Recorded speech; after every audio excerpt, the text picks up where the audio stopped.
বন্ধুরা, মিমি ভীষণ অসুস্থ। মিমির জন্য সবাই দোয়া করবেন, আশীর্বাদ করবেন যাতে সে দ্রুত সুস্থ হয়ে আসে। মিমিকে থেরাপি দিতে হয়। আজকে হচ্ছে প্রথম থেরাপি। এই থেরাপি ছাড়াও তাকে আরও 4টা থেরাপি দিতে হবে। তো তার সমস্যা হচ্ছে জরায়ু দিয়ে রক্ত ব্লিডিং হয়। তো সেই কারণে তাকে থেরাপি দেওয়া। মিমিকে হসপিটালে নেওয়ার পর এভাবে শিকল দিয়ে বেঁধে রেখেছিলাম। তারপর ইঞ্জেকশন দেওয়ার সময় হলে তাকে এভাবে আমি কস্টেপ দিয়ে বেঁধে দেই, মুখটাও বেঁধে দেই, হাতও বেঁধে দেই কস্টেপ দিয়ে। তারপর তাকে এভাবে, সেও চুপচাপ ছিল বেঁধে বেঁধে দেওয়ার সময়। তারপর তাকে ধরে একটা টেবিলে তুলে নেই যাতে সে এই যে দেখেন তার ব্লিডিং হয়। তারপর সে টেবিলের মাঝে তাকে রগের মধ্যে ইঞ্জেকশন দিতে হবে। এটা হচ্ছে সম্পূর্ণ রগের মধ্যে ইঞ্জেকশন দিতে হয়।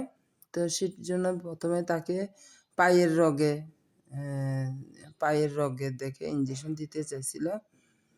তো পায়ের রগে তেমন সুবিধা হচ্ছে না। প্রথমে পায়ের রগে রগ খুঁজে পাওয়াটা খুব কঠিন। বাপরে বা, মানুষের রগ খুঁজে পাইলে হাতের মধ্যে রগ সহজে পাওয়া যায়, কিন্তু পোষাদের রগ পাওয়া এত কঠিন বলার মতো না। তবে পায়ের মধ্যে ফিটিং করতেছে, তার রগের মধ্যে ইঞ্জেকশনটা যাচ্ছে না।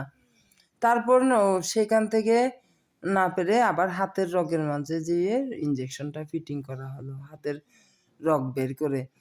তারপর একের পর এক ইঞ্জেকশন, 4টা সিরিজ তাকে একের পর এক দেওয়া হচ্ছে। একটা দিছে 4টা সিরিজ স্যালাইনের মাধ্যমে ইঞ্জেকশন,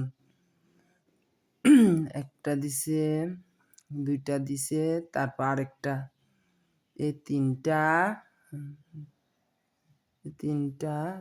আরেকটা, 4টা একের পর এক 4টা ইঞ্জেকশন সিরিজ তাকে দেওয়া হয়েছে। তারপর আরেকটা ইঞ্জেকশন দেওয়া হলো, এই যে এই